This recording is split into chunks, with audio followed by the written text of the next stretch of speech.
Okay, we're going to start here. Thanks everyone for joining again. So we're going to be dealing with the rise of King Saul, which is Shaul HaMelech. And in our book, it's the book of Samuel. You have no syllabus tonight because we're not going to be doing a lot of text tonight. And the chart you already have from last week's. And the map, of course, you also have from prior weeks. So if you want the map or you want that chart, you're more than welcome to dig it up from the last emails, but you have that. So tonight, Alan, I'm just going to mute you, but when you want to ask a question, unmute yourself, okay? I'm just muting everybody. And Wendy, I'm muting you too. And when anyone has a question, by all means, unmute yourself. So the book of Samuel, which is the third book of the prophets, because as you remember, we had Joshua, then Judges, and now Samuel. So we're talking around, give or take, 60 years before the building of the first temple. Something around there, okay? Maybe 55 years, give or take, before the construction of the first temple, which means that we're already 350 years once Joshua and the Jewish people entered the land of Israel. So that's what we're talking about. That's the timeline that we're dealing with right now. And if you want to match it up with AD or BCE, we're roughly dealing with 800 BCE. It's not exact what I'm saying, it's probably like 862, but give or take 860 BCE is what we're dealing with over here. Okay, so we have a very interesting, like we said last week, the Jewish people, they made the sin or the mistake by asking Samuel the priest to anoint for themselves a king. Why was it a mistake? Why was this an error? Why was Samuel the prophet upset? Why was God upset? All the Jewish people asked was for a Jewish king. And the Bible, the Torah, speaks about the kings, speaks about a lot of commandments and mitzvot for the king. So what's the bigger deal? So the answer is because the Jewish people said, we want a king just like the other nations. And that is where it lies, the mistake and the error. They wanted to be like the other nations. To this, Samuel knew this is not a good start. This is not a good premise for having a king. But in any event, God granted it to them. He told Samuel, I want you to find Saul from the town of Kish, and I want you to go and anoint him. So there was a very interesting story. There's a very interesting story how Shmuel HaNavi, Samuel the priest, goes about and finds this Saul, this young lad. But remember, Saul was already somewhat of a figure. As we explained in prior classes, Saul was the hero that went into Goliath's camp after Goliath destroyed the tabernacle in Shiloh and Eli the high priest died. We learned before that Saul, as a young lad, went into the enemy territory to capture the tablets from the ark that Goliath captured. Also, it says Saul was a very tall and handsome man. So it wasn't abnormal for Samuel to be told, I want Saul to be the first king. Okay, how do you go and find him? So God tells Samuel that Saul will lose his donkeys, and his father is going to send him out to find the donkeys. And when he comes to you, Samuel, for advice, how to find his donkeys, you'll know this is the guy, and you'll go back home with him, and you'll tell him that he's going to be anointed as the first king. And that's what happened. I'm just sort of rushing through things because there are some details about what items he lost and what signs Samuel gave to Saul to prove to him that I'm really the prophet and you're really going to be the king. But in any case, to cut to the chase, he becomes the anointed one. How does Samuel? So Samuel then follows Saul. If I can just ask one, if I can ask one question, sure. Unless if it gets off, then we won't talk it. Shaul's from tribe of Dan, is that right? No, from Benjamin. Oh, sorry, Benjamin. Weren't the kings supposed to be chosen from Yehuda? Yes, we'll get to that soon. Thanks for bringing that up. All right, Alan. fine. Thank you. No problem. No, very good, Alan. Very good. So he he has his dinner with Saul and his buddies and his assistants. And Saul himself is taken aback by this graciousness and this attention that Samuel is giving to him. He then takes Saul to the rooftop of his house, and he has a conversation with him. It's unknown what happens in that conversation. Samuel himself writes in the book of Samuel, like his diaries, that the conversation is unknown. In any event, he tells him different things that we don't know, but what we do know is that he anoints him. And he anoints him with an earthenware jug. It's a pottery jug. And this is a sign that his kingship will be somewhat shaky, like earthenware. It's not going to be a permanent like piece of steel. Furthermore, Shaul is called Shaul, S-A-U-L, Saul, in Hebrew, Shaul, which means borrowed. He's on borrowed time.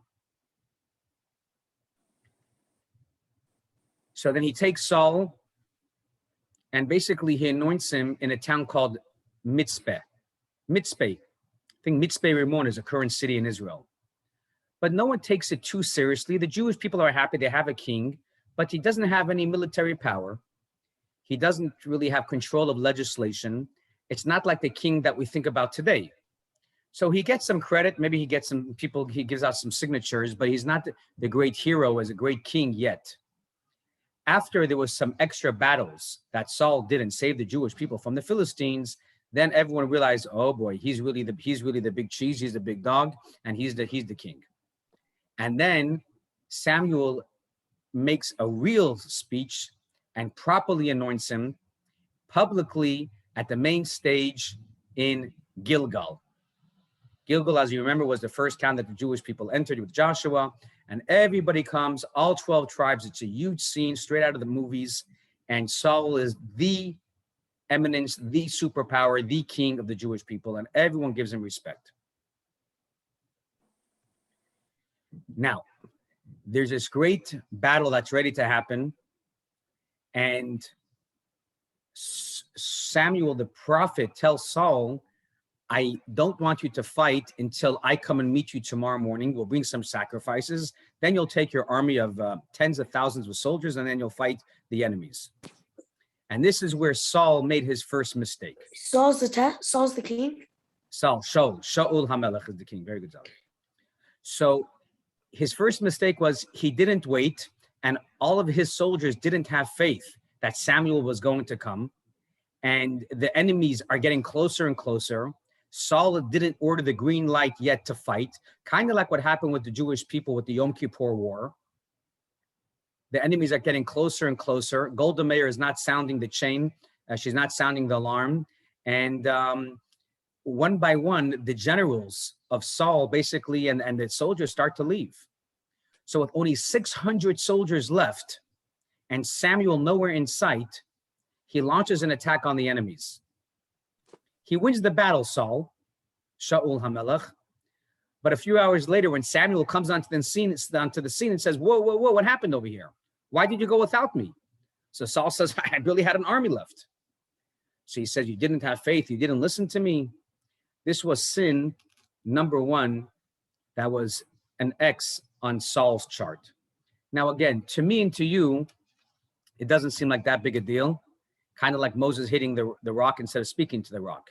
But clearly, for the tzaddikim, for the righteous people who are anointed by prophets, being conveyed from God himself, when you don't listen to a prophet, even something so seemingly mundane as this, it was a strike against him.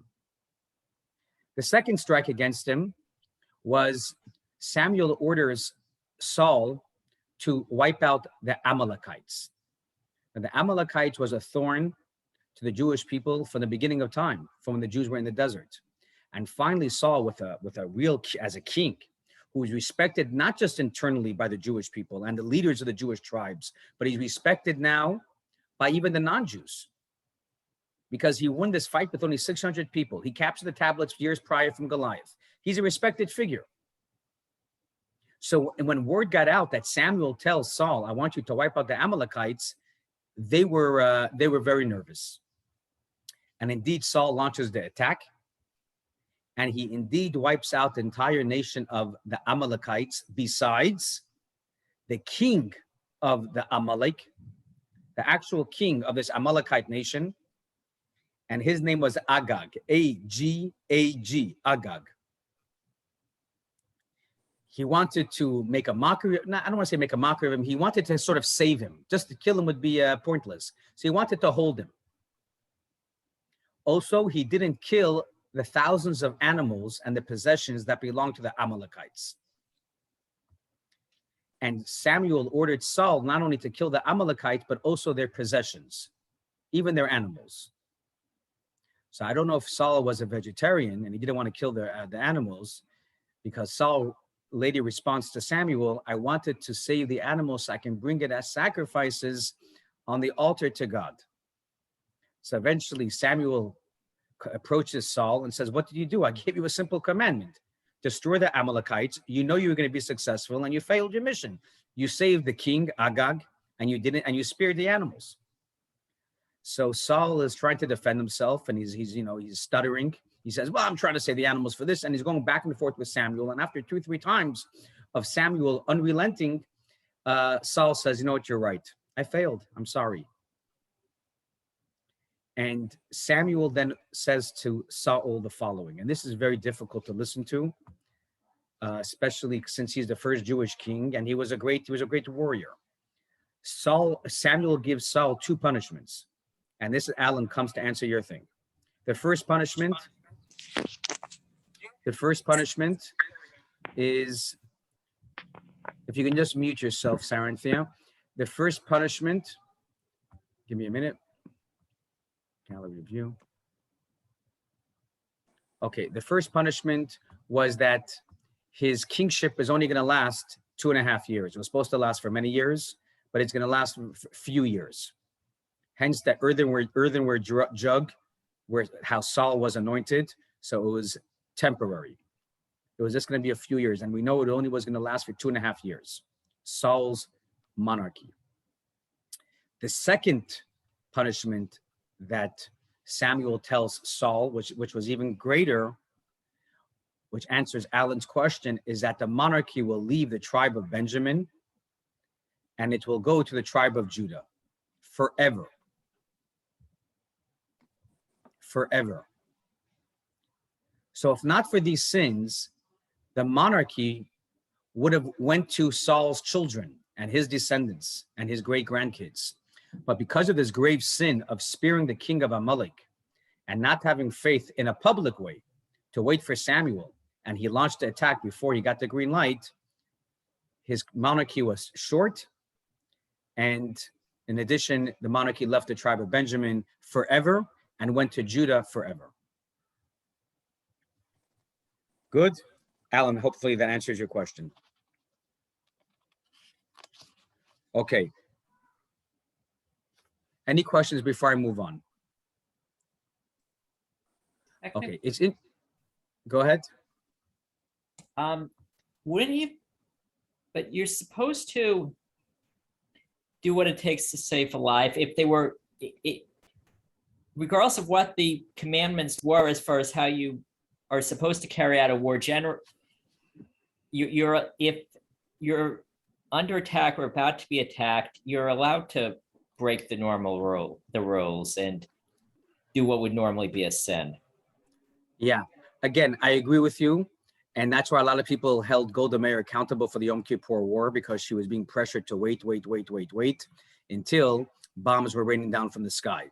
So in that case, you're right. You shouldn't wait. You should do what military strategy suggests, which is to go and launch an attack and not wait until basically you're dead. And even because we have people that love Israel so much, even after we attacked, like let's say the 6-Day War, we're always viewed as the villain, but not to get into the current politics. But in this case, it's a bit different, because Saul, unlike Golda Meir, who was not commanded by God to attack, Saul was commanded to attack, but he was commanded to attack when he was given the order. Samuel made it clear. Samuel is a messenger of God.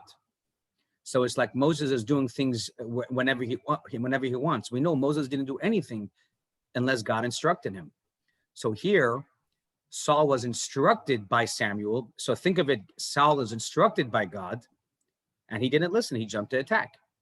So you're right, from a military standpoint of view, it makes sense. He should have waited, and it doesn't seem that grave of a sin. But in this case, because he was a king and Samuel was the prophet, it was held account. He was held accountable. Okay. But you're right. Again, it's hard for us to truly Of appreciate course. this. I'll grant you that, because it doesn't seem that big of a deal, and that monarchy should leave Benjamin and should go to Judah. That's like quite the big deal. But again, we're dealing with tzaddikim, with righteous people, and it's just a different ball game. Yeah, Zali, what's your question? I didn't really hear the two punishments. One was that his monarchy was only 2.5 years. It wasn't 40 years like the other kings. And two is the monarchy, the kingship left Shaul's family, the tribe of Benjamin, and it went to Judah. And what does monarchy mean? Kingship. Okay. That's my son. God bless you, Zali, for staying on board over here. Okay, let's move on. So anyways, Samuel then is commanded by God to search and seek and find the next king, which is very tricky business because the king didn't die yet. Saul is still living. And here God is telling Samuel, I want you to go to a town in Bethlehem. It's in the tribe of Judah. Hold on, I'm going to share my screen.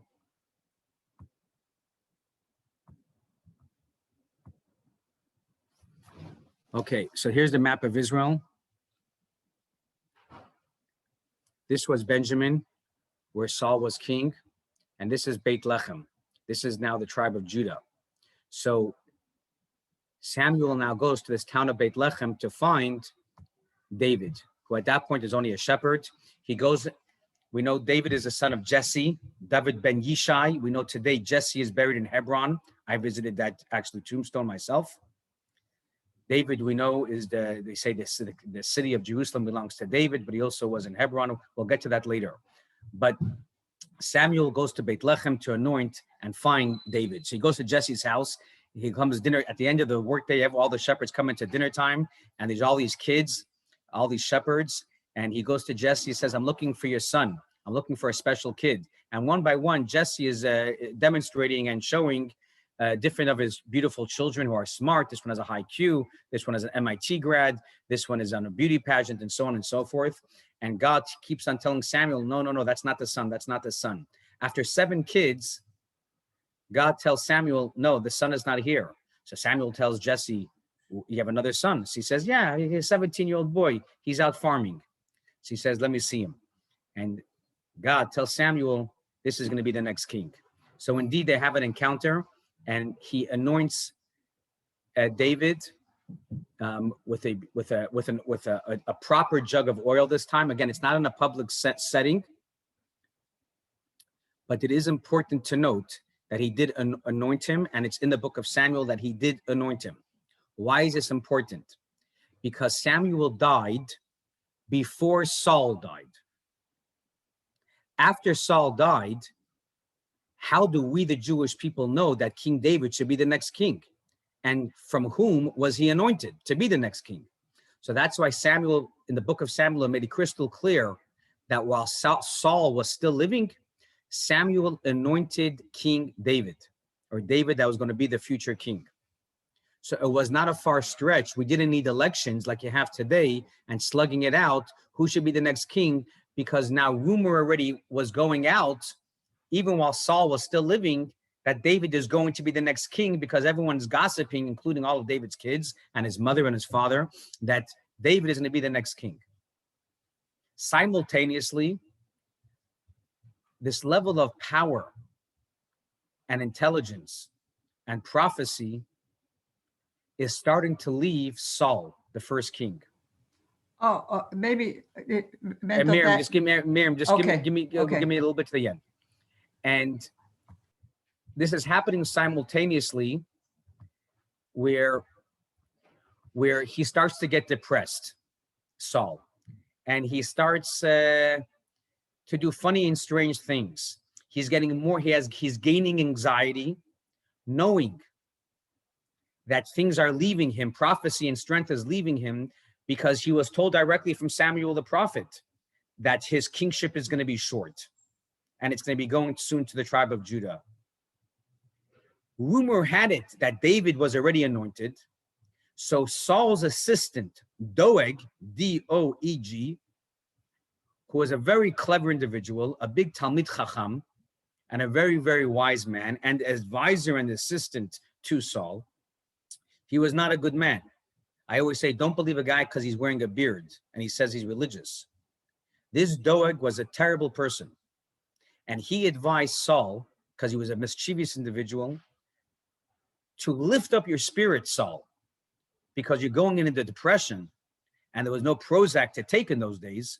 Let's bring in David, who is not only a shepherd, but I hear he plays the harp beautifully. And he sings beautifully. So let's bring him to the palace. Let's bring him, Saul, to where we are. Let's fetch him from Jesse's house. And Doeg only did this for one reason, is to make conflict and tension between Saul and David. Because Doeg knows how off the rails Saul is. And once Saul finds out that David is going to be the next king, he's going to kill him. And this was Doeg's plan to stay in power.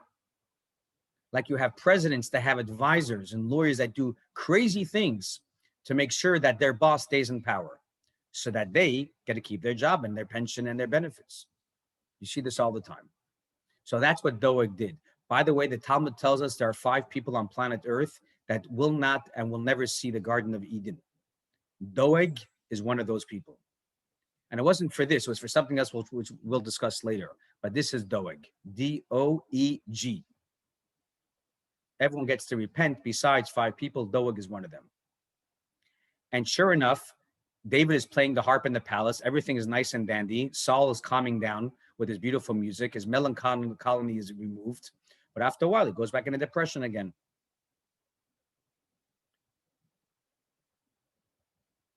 Okay, so this happens for a few weeks, back and forth with Saul, with David coming in. Anyways, David goes back home. And this is now where we have the great story of Goliath coming to terrorize the Jewish people. He comes at this moment because Goliath is no dummy, and he knows that Saul is going into a deep depression. The Jewish people know the monarchy is going to leave Saul very soon. There is no next king on standby. So Goliath takes the opportunity and starts to terrorize the Jewish people. But didn't you say that David has already been appointed? So if Goliath didn't know that he was the king? He's not appointed yet properly and publicly. Like I said before, it was a private affair in their house by Jesse. So Jesse sends all of his children to fight with King Saul and the Jewish people. Of course, King Saul himself is not going to fight. He's staying in the palace. But he has generals. Avner is one general. Amasa is another general. Many soldiers are there, but no one can stand up to the great Goliath.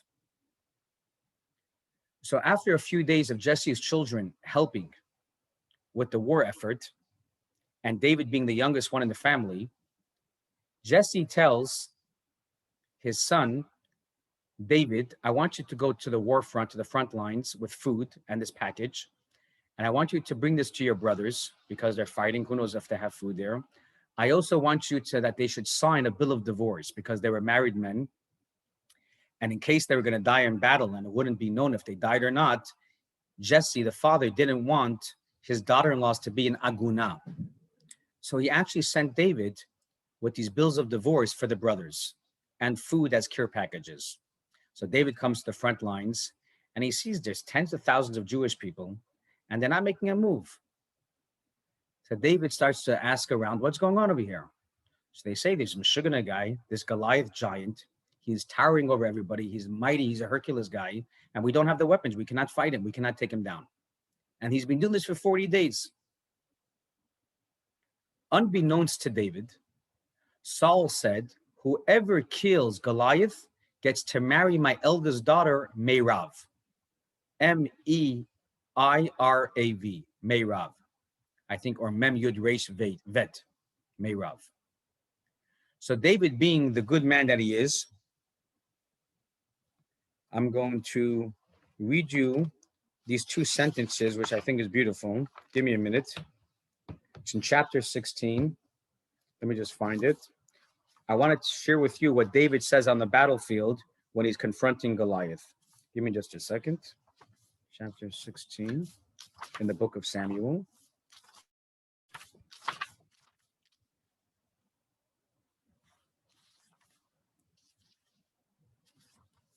Okay, chapter 17, verse 45.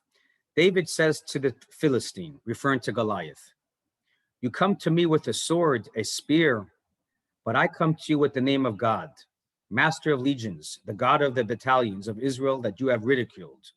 On this day, God will deliver you into my hand. I shall smite you, and I will remove, give me a minute, and I will remove your heads from upon you. And I shall offer the carcass of the Philistine camp this day to the fowl of the heavens and to the beast of the earth. Then the whole earth will know that there is a God in Israel. And all this assembly will know that not through the sword and spear does God grant salvation, for unto God is the battle, and he shall deliver you into our hands." This is a beautiful paragraph to show David's humility. He's stating clearly it's not because of him that he's going to win this and kill Goliath, but it's really due to God. And if someone's not unmuted, they can just mute themselves. Okay. And also this paragraph is brought in over thousands of years when the Jewish people fought against their enemy. They would quote this paragraph as, people have like a medallion or an omen or a mezuzah. This is a beautiful paragraph and a blessing and a prayer. Think about the generals ready to fight at the 6-day war, and they knew physically, according to nature and military power, they don't stand a chance against 5 Arab countries. But they state it's not through military power and through the sword, but it's through the word of God that we're going to win this battle. And then we know the story. David takes the slingshot and he picks up a stone and he knocks the head. Even though Goliath was covered with armor, he knocks a little slit by his forehead, I guess for oxygen, for air, and the stone hits right in his forehead and he falls to the ground, the big Goliath.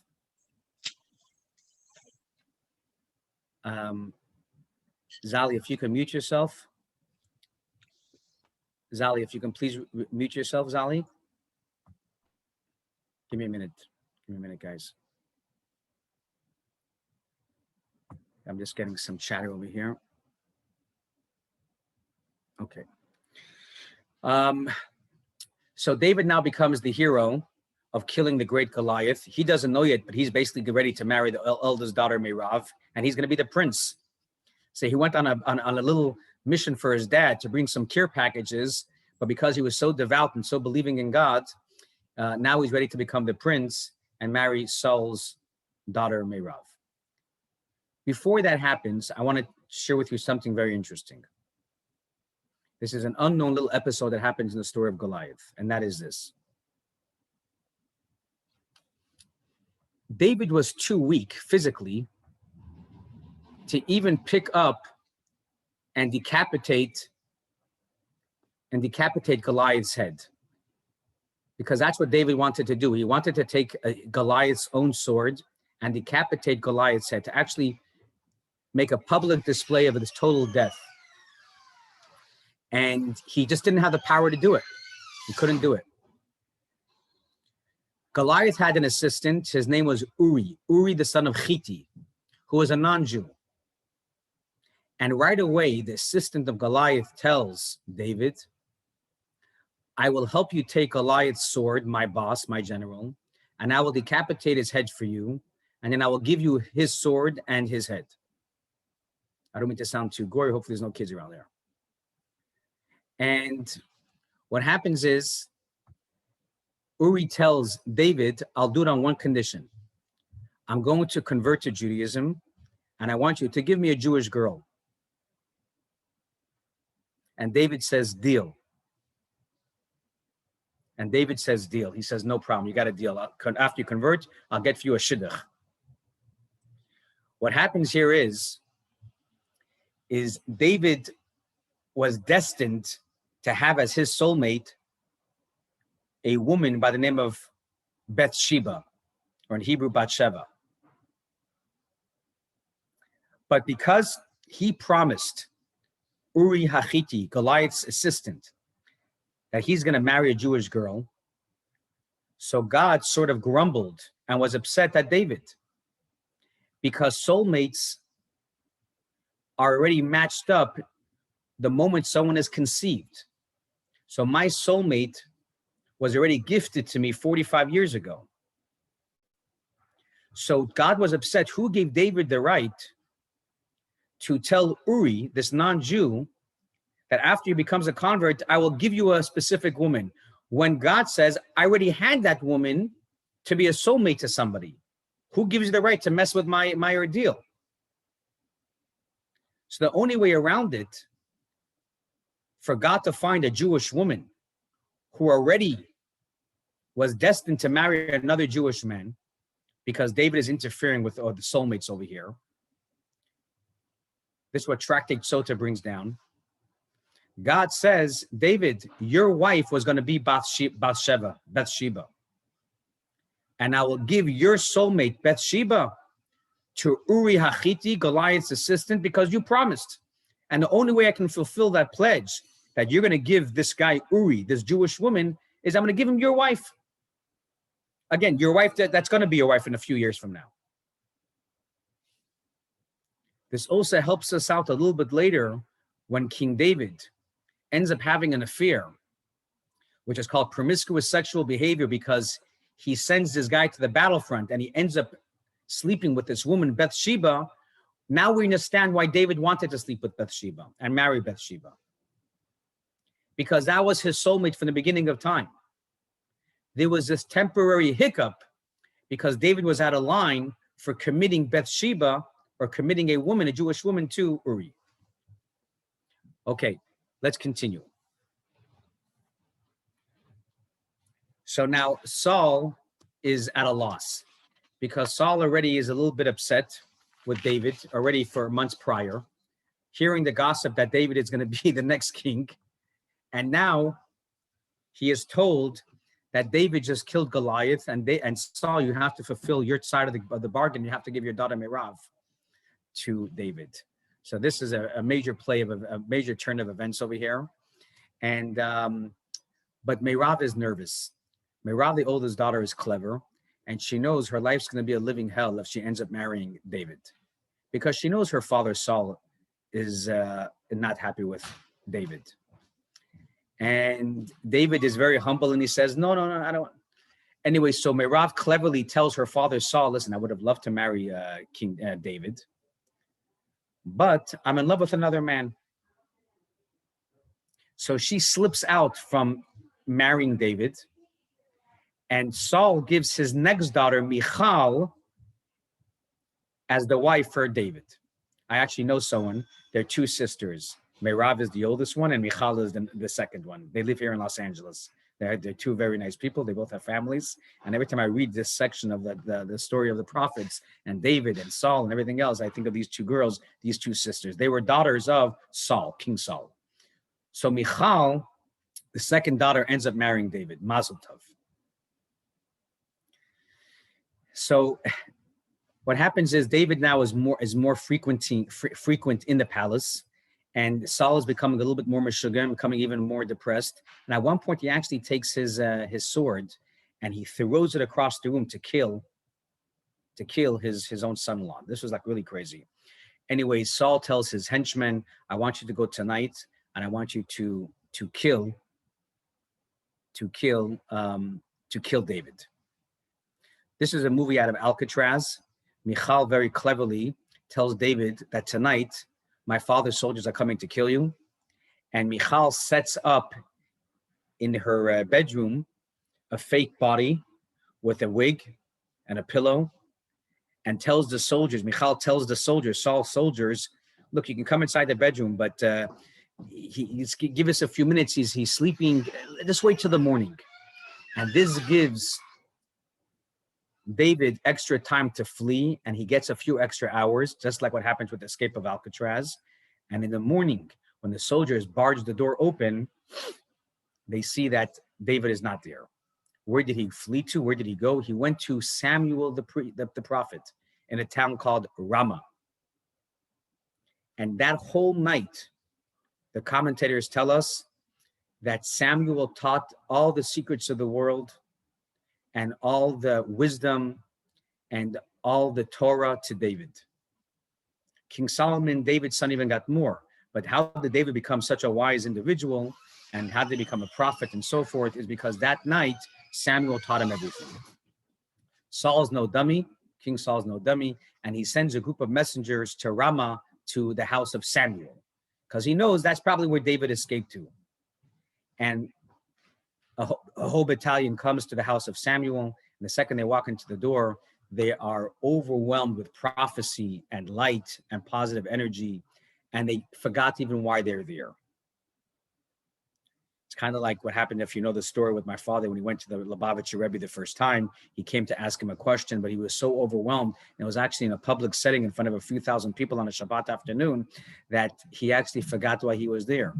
And he forgot his own name. It's a very beautiful story how my father shares it. This was the first time my father met the Rebbe, and it was in a public setting. So Saul, after not getting a message back from the battalion that he sent to Samuel, he sends a second battalion to Samuel to arrest immediately David. And of course, the second battalion comes to the home of Samuel, and they're also overwhelmed with this amazing energy and prophecy and goodness. And they just hang out in Samuel's house. Some people say it was Samuel's yeshiva. And after a third time, Saul himself comes, and basically he realizes that the time is coming to a close. Samuel says, basically, you can't start up with him. And Saul then goes back to his palace and he leaves David alone. But once again, Saul, after a few weeks, it gets the better of him, call it ego, call it madness, whatever was going in his brain. And it was an evening of Rosh Chodesh, which is a new moon. And he asks his son Jonathan, this is the first time we see the word Jonathan, the biblical name Jonathan. In Hebrew, it's Yonatan. And Saul asks his son Jonathan, every Rosh Chodesh, every first day of the lunar month, we have a party, we have a nice feast. Where's your friend David? So Jonathan says, are you kidding? I mean, David? So he says, where's David? He is in opposition, the prohibition of not sitting in his regular seat. My own son-in-law is not here with me. I want you to go and find David, and I want you to kill him. This is a story that we read many times in the Haftorah, and Jonathan made special signs with David, with throwing different arrows at different ranges to basically demonstrate to David he better flee because my father Saul is coming and I'm ordered with the soldiers to kill you. Just a few minutes over here. It's 8:10. We have another 5 minutes over here. Jonathan makes a pact with David and he tells David, farewell. I know you're going to run. You have to run because I'm commanded with my soldiers to kill you by the order of the king. And one day when you become king, I want you to remember me. Now, this is a beautiful thing because Jonathan is the prince. He's the son of the king. Jonathan should have had, the seat of power. He knows his father's going mad. But this is the beauty of Jonathan, who's telling David, his new friend and his brother-in-law, when you become king, I want you to remember me. And he does. You see beautiful stories in the next book, how David truly remembers Jonathan in a very beautiful way, and his children and his grandchildren and so forth. In any case, David runs to Nov, N-O-V. This is where the tabernacle was. This is where the Mishkan was. And he goes to Achimelech, who's the high priest. Remember, he's on the run. He's running from Saul and his soldiers. He goes to the high priest. Achimelech is his name, in a town called Nov. And he says, do me a favor. Please go to the breastplate. Remember, the breastplate is something that we spoke about before, where you can ask the breastplate certain questions and it gives back a combination of an answer with different letters, how it shines, almost like an Atari game. And David asks the high priest, will I be successful in my journey? And Achimelech says, yes, you have nothing to fear. You will be the next king, and you have nothing to fear from Saul, your father-in-law. And he asks Achimelech, the high priest, for the sword. This sword was Goliath's sword. This was the sword that a few months prior, David took the sword, which was a prized possession of the enemy of Goliath, and it was stationed in the tabernacle. And now David asks Achimelech, the high priest, for this sword before he continues on the chase, because he knows Saul's not a dummy, and eventually he's going to come to Achimelech, the high priest. At this point, Samuel passes away at the age of 52. So his teacher, his mentor, passes away. Saul is becoming more and more mad, and David is on the run. The only thing he has is a sword in his hand that belonged to Goliath. So to make the story short, Doeg, the same guy, Saul's assistant, by coincidence, was hanging out in the tabernacle bringing sacrifices when David came for advice from Achimelech, the high priest. Naturally, Doeg runs to Saul and tells Saul that David and Achimelech, the high priest, are committing treason, because only a king can ask the high priest to ask questions from this breastplate, from the secret code type of access code. And David is not the king, Saul's the king. This is an act of treason.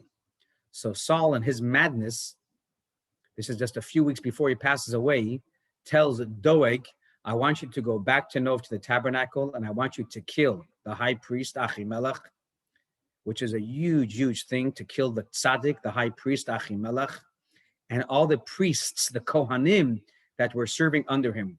And the number was 85 priests, according to the book of Samuel. So Doeg is not really a fighter. He's more just an advisor. He's the chief of staff. So he tells the general, Avner and Amasa, Saul's general, Avner and Amasa, you go with your battalion and you go to Nov, to the city where the tabernacle is, and you kill Achimelech by the order of the king. And Avner, who's also a Talmid Chacham and a very smart person, says, there's no way. I don't care who this order is coming from. I am not going to kill the high priest, and I'm not going to kill the 85 priests. So Doeg himself goes with soldiers, and he actually goes and kills Achimelech, the high priest, and the 85 soldiers. And that's when the book of Samuel no longer calls Doeg his name Doeg, but Doeg Ha'adomi, the bloodthirsty Doeg. That's how he is referred to. So the sin of actually killing the high priest and the 85 priests and the high priest, Achimelech, is what got him that name, and why the Talmud stated later, there's no way he's going to go to Garden of Eden. There's some back and forth between Saul and David. David at this point starts to amass his own army. He gets his own soldiers, his own group. People already know that Saul is becoming crazier, especially after Doeg did this crazy act.